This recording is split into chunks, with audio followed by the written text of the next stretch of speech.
Salut tout le monde! Petite vidéo sur l'utilisation des stéroïdes. Sujet très très très tabou que plusieurs entraîneurs refusent de parler, même si souvent ils en ont fait usage eux-mêmes. Euh, Moi je veux démystifier ça un peu. Premièrement, pour ce qui est des jeunes qui veulent prendre des stéroïdes, commencer à prendre des stéroïdes trop de bonne heure, trop jeune, c'est dangereux.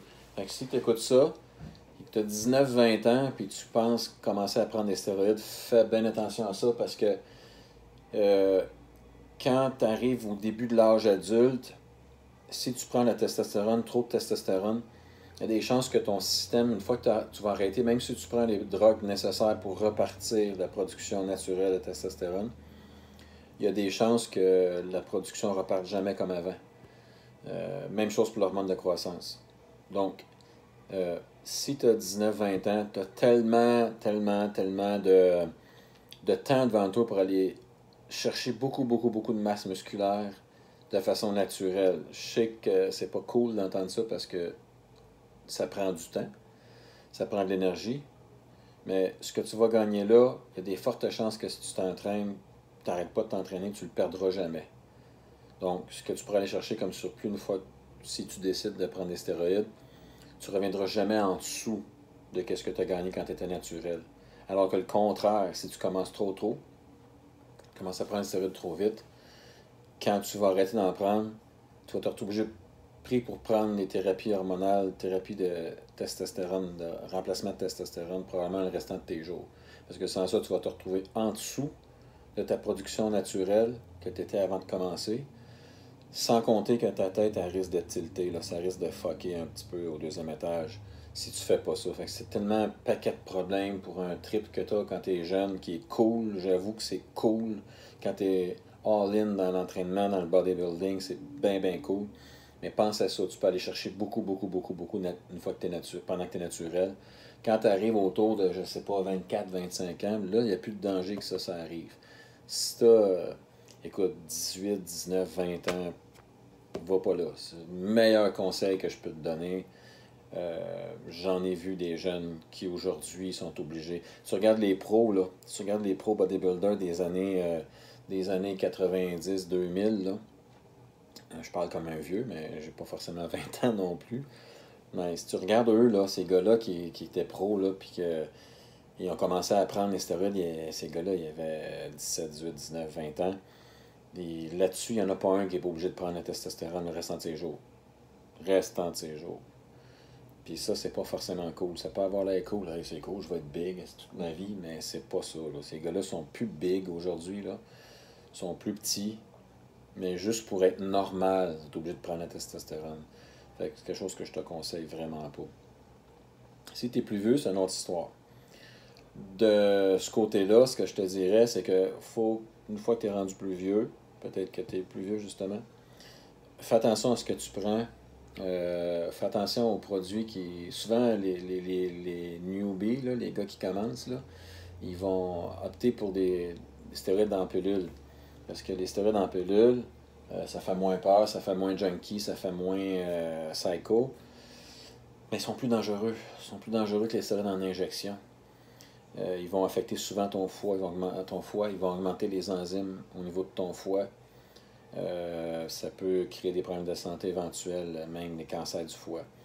Donc, ça fait plus fucké, mais va avec des injections. Va avec des injections et des longues esters. Les esters, c'est dans quoi baigne le stéroïde.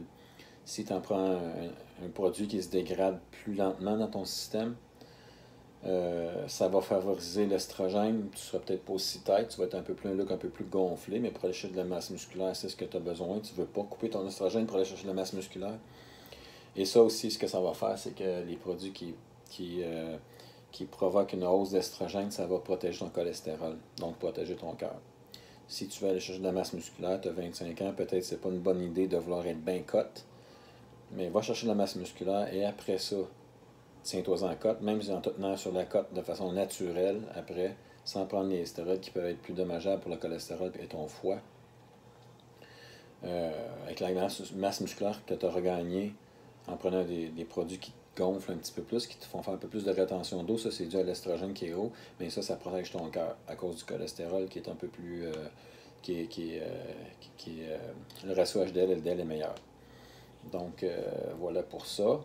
Ensuite de ça, si tu veux prendre des produits qui t'aident à coter, les produits qui t'aident à coter sont les plus dommageables, qui sont plus durs sur ton foie, plus durs sur ton cholestérol. Donc, courte durée, fais ça sur courte durée. Je te dirais quand tu as fait 4 à 6 semaines, là, 6 semaines gros max, les produits, qui aident à coter sont les plus dommageables. Dans les produits qui aident à coter, il y a le clenbuterol qui est populaire. Le clenbuterol, c'est pas très bon pour le cœur. Fait que si tu veux toucher à ça, fais attention, fais des cycles courts. Je te dirais 2-3 semaines on, 2-3 semaines off, 2-3 semaines on, 2-3 semaines off. Puis fais pas ça trop longtemps non plus parce que ce que ça crée, c'est que ça crée des fibroses au niveau du muscle cardiaque. Il devient moins élastique. Fait que si jamais il y avait un petit caillot qui passait, que normalement pourrait peut-être passer inaperçu, là, il va peut-être faire que tu vas te retrouver avec une crise cardiaque. Donc, fais attention à ça. Règle générale, tu es bien mieux d'essayer de t'en tirer de façon naturelle le plus possible. Un peu d'aide de temps en temps sur de courtes durées, généralement, tu n'auras pas de problème. Tout le temps, fais checker par le médecin tes chiffres pendant que tu es dessus. Il y a des médecins qui vont dire, viens me voir après, on va checker si tout est normal. Vas-y après aussi, mais vas-y pendant. Tu vas savoir pendant ton cholestérol est comment, pas juste après, parce que tu vas savoir qu'est-ce que ça fait quand tu es dessus. Fait que fais-toi checker, prends pas ça à légère, va chez le médecin, fais tout le temps regarder tes chiffres, tout le temps. Donc, vas-y intelligemment, vas-y pas la tête en l'air, bro, ça, je suis big avec ça, j'ai une méchante pompe. C'est cool, mais ça, c'est pas très intelligent. Fait que j'espère que quelques petits conseils vont t'éclairer un peu là-dessus. Fais une couple de recherches. Quels produits vont t'aider à prendre de la masse, quels produits vont t'aider à perdre du gras, mais garde à l'esprit que, règle générale, plus ça marche, plus il y a d'effets secondaires.